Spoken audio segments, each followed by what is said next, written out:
It started as a normal Tuesday morning at NASA's Deep Space Monitoring Station. Jerry Thompson was sipping his third cup of coffee when the first alerts began flooding his screen. At first, he thought it was a system error. Hundreds of massive objects had just appeared at the edge of the solar system. "Hey, Sarah, you might want to take a look at this," Jerry called out to his supervisor, his eyes fixed on the rapidly updating numbers. Dr. Sarah Chen hurried over, her lab coat swishing as she moved. One look at the screen made her face turn pale. "Call everyone in. Now." Within an hour, the station's main control room was packed with scientists and military personnel. The objects weren't just sitting there anymore. They were moving in perfect formation toward Earth. Their size and number made Earth's entire combined space fleet look like toys in comparison. "Ladies and gentlemen," General Martinez addressed the room, his voice steady despite the tension. "What you're seeing is classified. We have confirmed these are artificial structures. We are dealing with first contact." Before he could continue, every screen in the room flickered. Then every phone, tablet, and computer across the planet did the same. What came next would change human history forever. A voice spoke through every device capable of producing sound. It was calm, clear, and terrifyingly human. "People of Earth," the voice said in perfect English, "you have 30 days.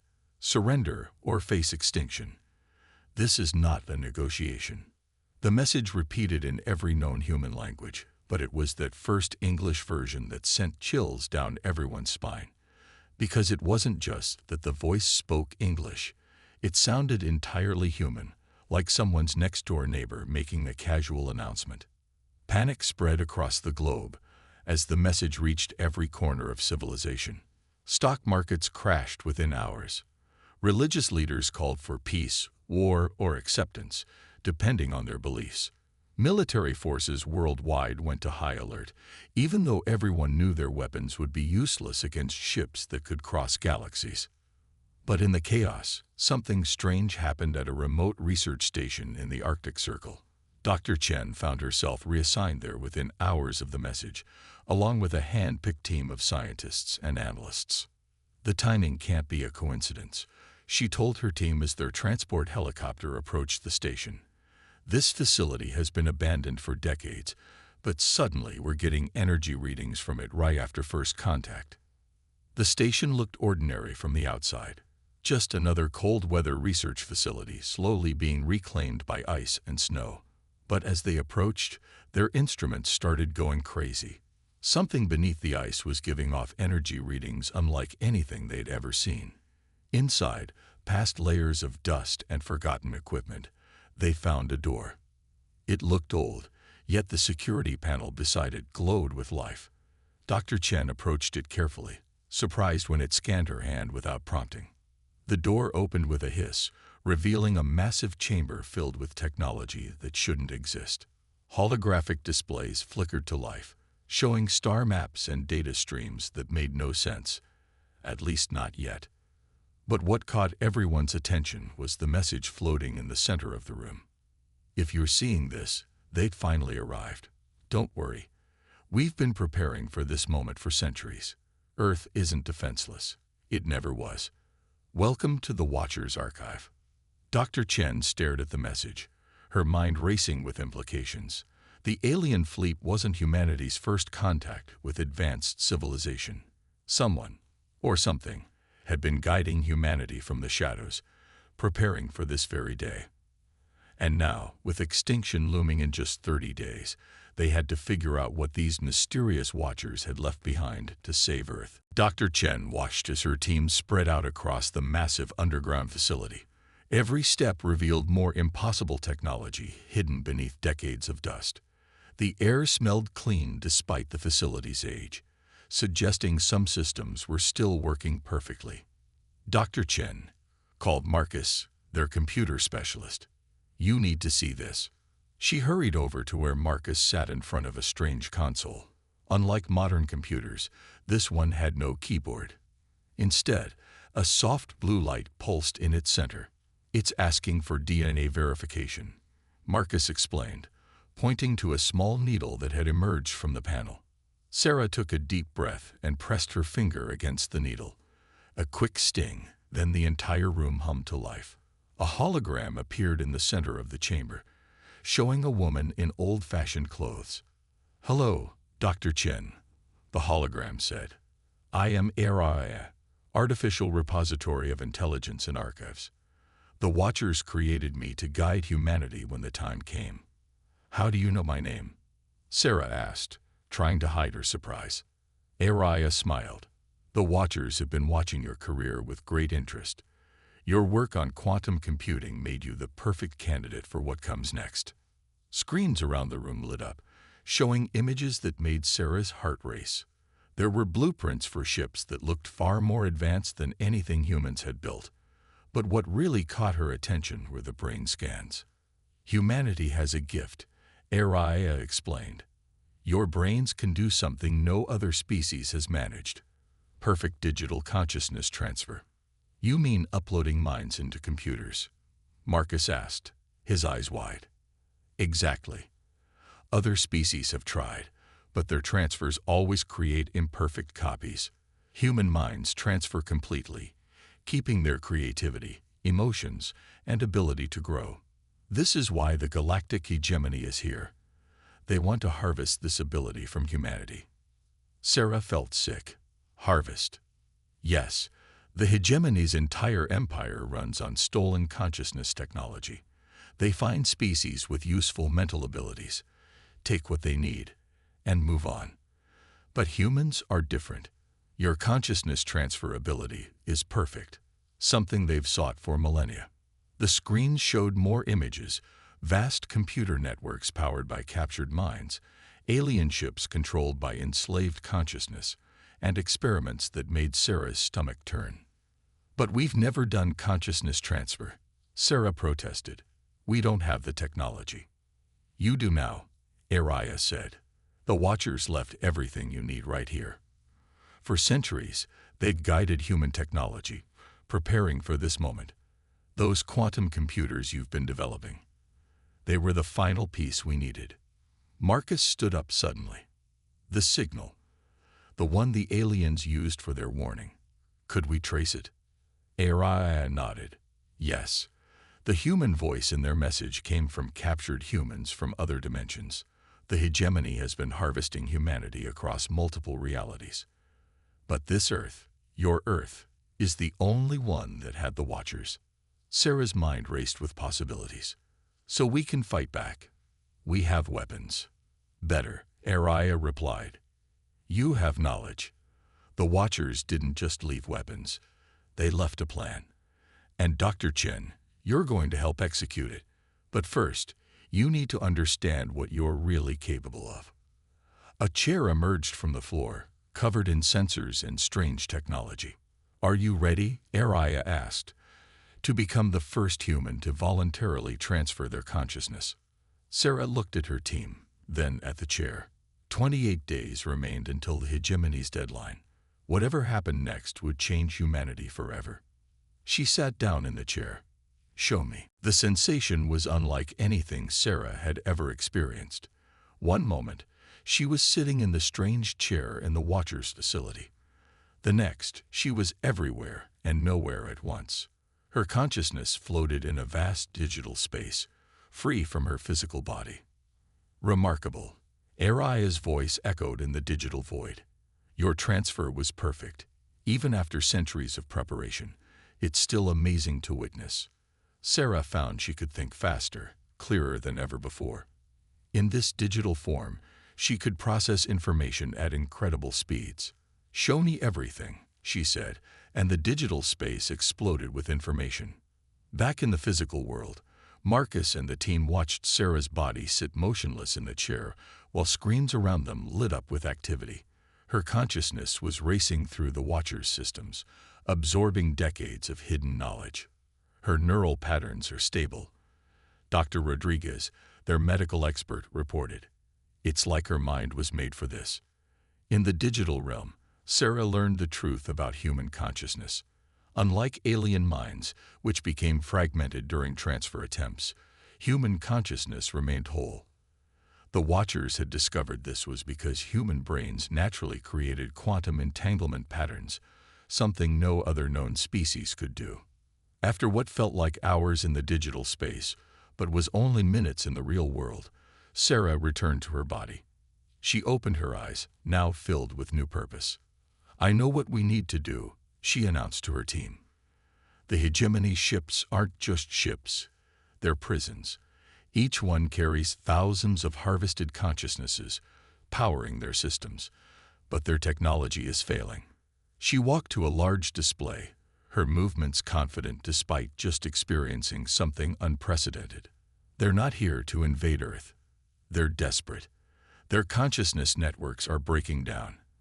They need our ability to make perfect transfers, or their entire empire will collapse." "So what's the plan?" Marcus asked, noting how different Sarah seemed now. More focused, more certain. "We fight back using their greatest fear," Sarah replied. "The Watchers left us quantum-linked probes, hundreds of them. We can transfer human consciousness into these probes and infiltrate their fleet. While they're looking for a physical invasion, we'll attack them from within." Dr. Rodriguez stepped forward. "But what about the risk? We can't just ask people to abandon their bodies." "We don't have to," Sarah interrupted.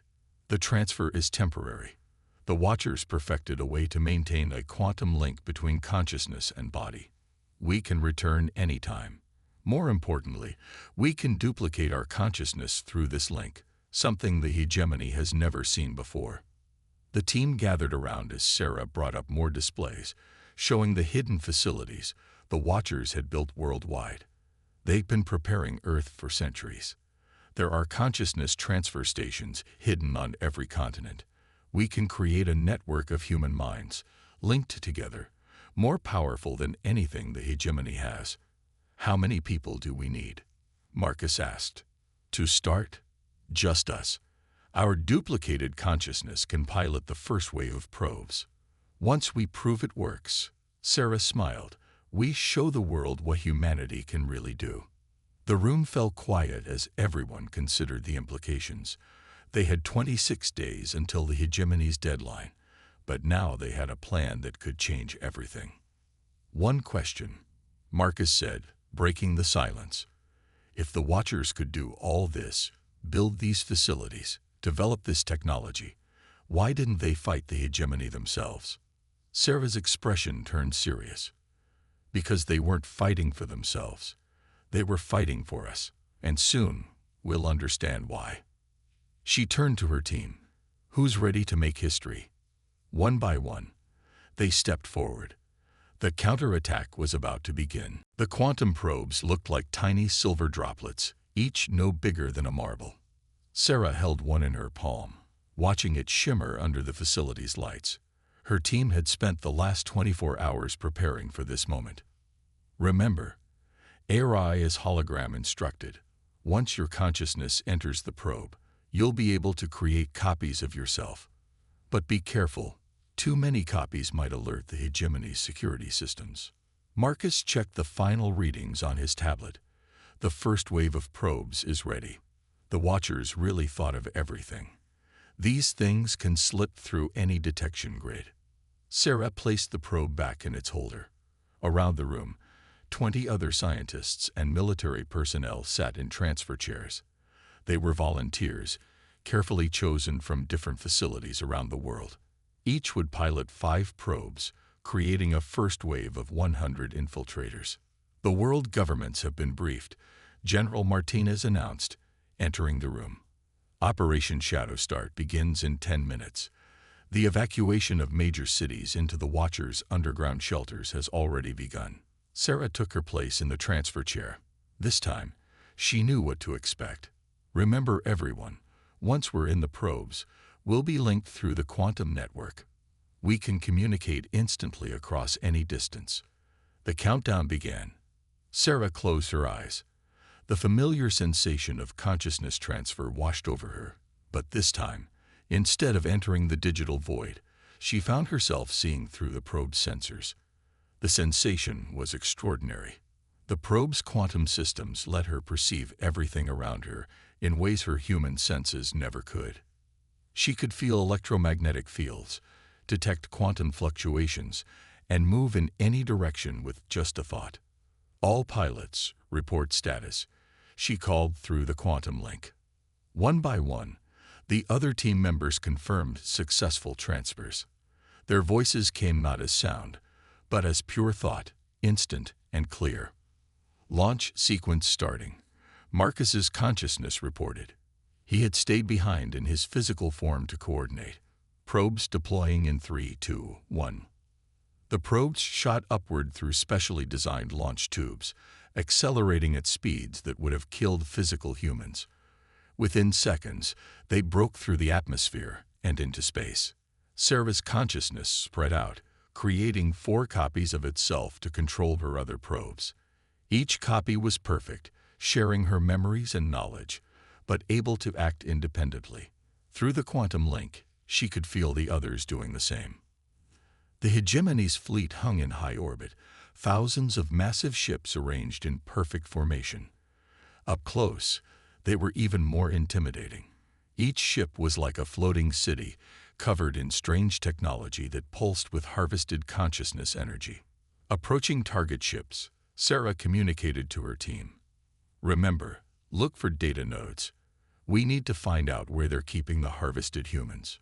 The probes slipped through the hegemony shields as if they weren't there. The Watcher's technology was far more advanced than anything the aliens had.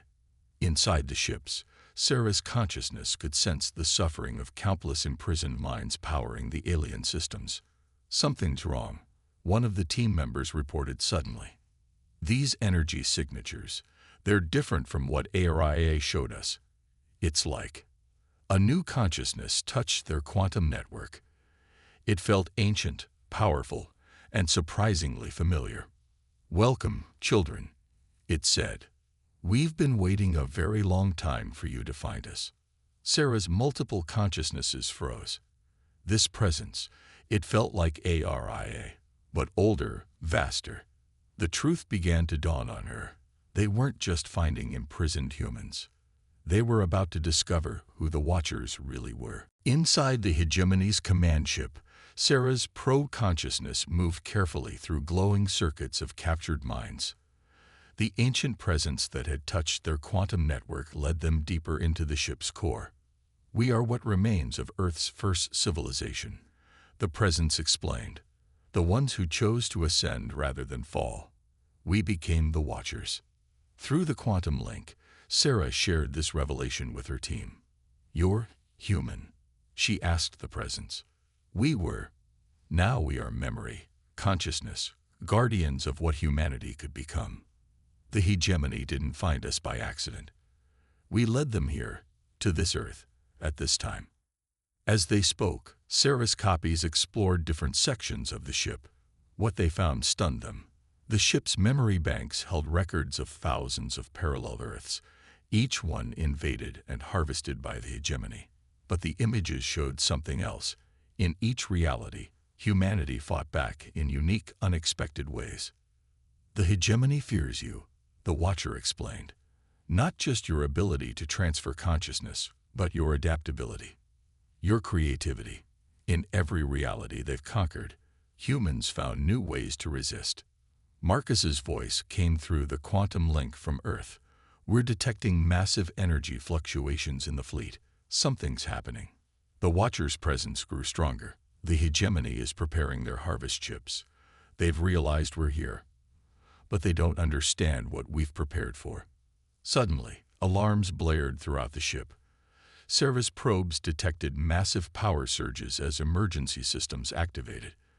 Through her quantum senses, she could feel the panic spreading through the hegemony's command structure. "Look," the Watcher directed them to a secure data node. "See what they've been hiding." Sarah accessed the node. Images flooded her consciousness, scenes from other Earths. She saw humans fighting with impossible technologies, wielding powers that seemed like magic, surviving against all odds. But more importantly, she saw how the hegemony used harvested human consciousness. "Their entire empire," she gasped. "It's powered by human creativity. They're not just taking our consciousness technology. They're addicted to human imagination. Yes, the Watcher confirmed. Their civilization stagnated millennia ago. They can copy technology, but can't innovate. Every advance they've made in the last 1,000 years came from harvested human minds. Through her copies, Sarah discovered more. The human voice in their warning message came from a vast library of stolen consciousnesses. The hegemony had captured millions of humans from other realities, using them like batteries to power their empire. Why show us this now? Sarah asked the Watcher. Why not help those other Earths? Because this Earth is different. You have something they don't. Us, the Watchers. We've spent centuries preparing humanity for this moment. Not just to save this Earth, but all of them. The ship shuddered as more alarms activated. Through the quantum network, Sarah could feel her team's other probes discovering similar revelations throughout the fleet. They're starting their harvest sequence early, the Watcher warned. We have less time than planned. But now you know the truth. Humanity isn't just fighting for survival. You're fighting for every human consciousness they've ever captured. Sarah gathered her copies, sending an urgent message back to Earth. They had discovered the hegemony's weakness, but they only had 23 days left to use it. It's time, the Watcher announced, to wake them all up. To wake them up, we need to create a quantum virus. The Watcher explained to Sarah's consciousness, something only human minds can generate. Your creativity, your ability to think in impossible ways. That's the key. Sarah's pro copies spread through the hegemony's command ship, each working on a different part of the plan. Her original consciousness stayed with the Watcher, learning how to craft the virus. Back on Earth, Marcus coordinated with military commands worldwide. The underground shelters built by the Watchers centuries ago were now filled with millions of people. But they weren't just hiding. They were preparing. The transfer chambers are ready, he reported through the quantum link. We have 10,000 volunteers ready to join the network. Inside the alien ship systems, Sarah worked with impossible speed. In this digital form, she could think faster than any computer. The virus she created wasn't just code. It was pure consciousness, shaped by human imagination. Watch, she told her team as she released the first test version. The virus spread through a small section of the ship's systems. Where it touched, imprisoned human consciousness began to wake up. The hegemony's power systems flickered as their captive minds started to break free. Alert, one of her copies reported. The hegemony is detecting the power fluctuations. They're starting emergency protocols. The ancient Watcher's presence spread through the network. Now, Sarah, release it throughout the fleet. Wake them all. Sarah's consciousness duplicated the virus, sending copies to every probe in the hegemony fleet. Through their quantum link, she could feel her team releasing the virus simultaneously across thousands of ships. Alarms blared throughout the fleet. The hegemony's commanders realized too late what was happening. Their stolen consciousness networks, carefully built over centuries, began to collapse as millions of human minds woke up. They're trying to shut down the systems, Marcus warned from Earth. They'll kill the imprisoned minds. No, Sarah replied, her consciousness racing through the ship's networks. They can't. We control the power grid now. The Watchers showed me how their systems work. They can't shut down without destroying their own ships. Across the fleet, lights flickered as ships lost power. The virus spread from system to system, freeing more minds with each passing second. Each freed consciousness joined the quantum network, adding their strength to the revolution. Through the quantum link, Sarah felt something amazing. The freed minds weren't just from one Earth. They were from thousands of parallel realities. Each brought different knowledge, different experiences, different ways of thinking. The hegemony's flagship is powering up weapons, one of her copies warned. But before the aliens could act, their own systems turned against them. Millions of freed human consciousness took control of ship after ship. Weapons powered down. Engines shut off. Communication systems went dark. 22 days until their deadline, Marcus reminded everyone. but I don't think we'll need them.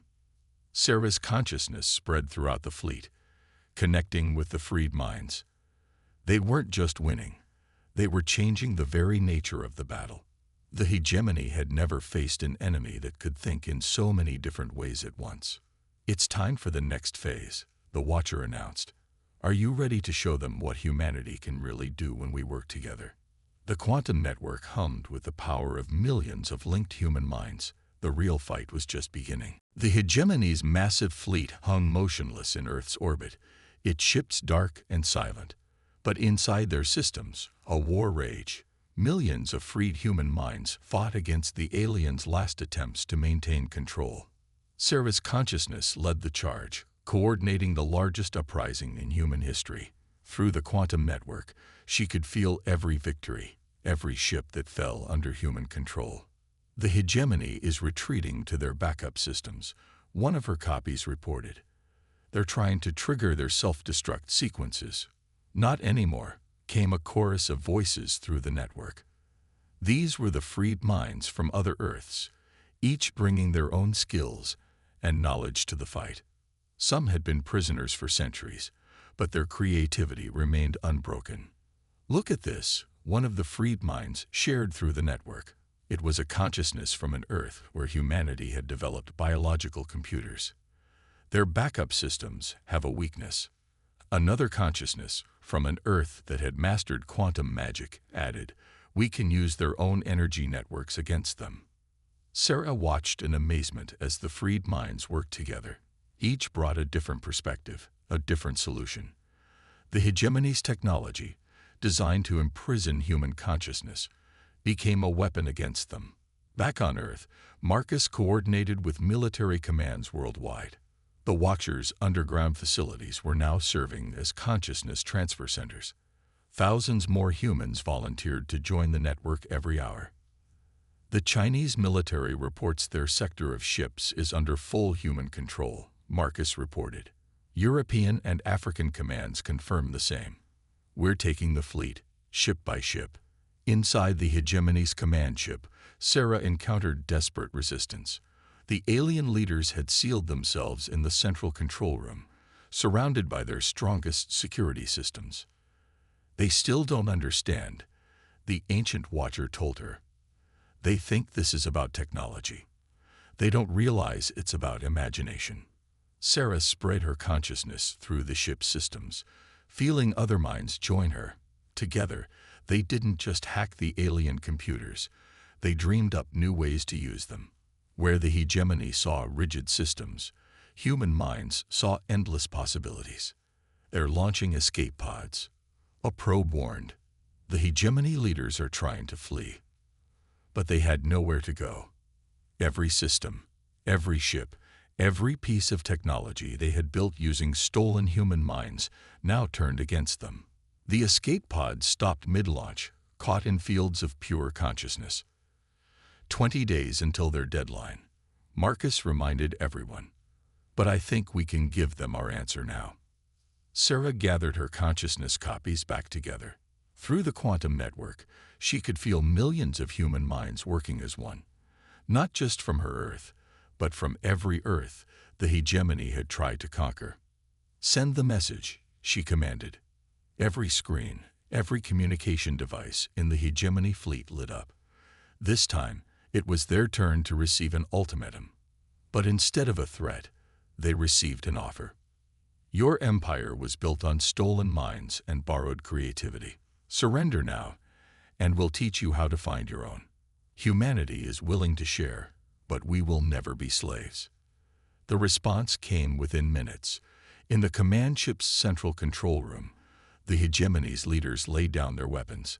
They had finally learned what the Watchers had known all along. Humanity's greatest strength wasn't their technology. It was their ability to imagine something better. 1 month after the hegemony's surrender, Earth's skies looked very different. The massive alien fleet now served as a bridge between worlds. Its ships transformed into meeting places where minds from countless Earths could gather and share ideas. Sarah stood at a window in the Watcher's facility, watching the sunrise. Her consciousness had returned to her body, but she could still feel the quantum network humming in the back of her mind, connecting her to millions of others. "The first diplomatic meeting begins today," Marcus said, walking up beside her. "Representatives from 50 different Earths, all gathering in digital space. Who would have thought we'd go from facing extinction to hosting a multi-dimensional peace conference?" Sarah smiled. The hegemony leaders still can't believe how quickly everything changed. They spent thousands of years thinking they had to steal creativity. Now they're learning how to develop their own. The facility's screens lit up, showing scenes from around the world. The Watchers' underground shelters had become schools, where humans taught alien visitors about imagination, art, and innovation. Former hegemony ships now housed vast libraries where knowledge from different realities was shared freely. "Dr. Chen," Ari's hologram appeared. "The Watchers would like to speak with you." In the central chamber, the ancient human consciousness that had guided them through the crisis waited. But this time, they appeared not as a simple presence, but as a group of people, men and women from Earth's distant past. "We have a confession to make," one of them said. "We weren't just preparing humanity for this moment. We were preparing ourselves to step down." Sarah's eyes widened. "What do you mean?" "We've guided humanity for centuries," another Watcher explained. "But now it's time for a new generation to lead. The quantum network needs guardians, people who understand both the physical and digital worlds." Marcus looked at Sarah. "They want us to become the new Watchers." "Not just you," the first Watcher said. "Every Earth needs guardians, people who can protect the network, guide development, and ensure no species ever tries to enslave consciousness again." Through the facility's windows, they could see one of the transformed hegemony ships descending. It carried consciousness transfer technology, ready to be shared with governments worldwide. But more importantly, it carried stories, tales of human triumph from countless realities. "What about the other Earths?" Sarah asked. "The ones the hegemony never found." The Watchers smiled. "That's your first task. Find them. Help them. Show them they're not alone in the universe." Sarah took a deep breath, feeling the weight of the responsibility. But she wasn't afraid. Through the quantum network, she could feel the support of millions of minds, each ready to help build something new. "There's one more thing you should know," the Watchers added. "We weren't just humans from the past. We were you, all of you, from futures that might have been. Every time humanity faced extinction, some of us chose to become Watchers, creating an endless loop of protection and guidance." Sarah looked at Marcus, then back at the Watchers. "So when we become guardians, you become us, and the cycle continues, ensuring humanity always has protectors, always has guides, across every reality." As the sun rose higher, Sarah could feel the quantum network expanding, reaching out to distant stars and parallel worlds. The age of isolation was over. Humanity had not just survived, they had opened the door to endless possibilities. The warning that had started it all, 30 days ago, had promised extinction. Instead, it had led to rebirth. Humanity's creativity, their imagination, their ability to think in impossible ways hadn't just saved them. It had transformed the very nature of existence. And somewhere, in another reality, another Earth was about to receive its first warning. But this time, the message would be different. You are not alone. And you never were.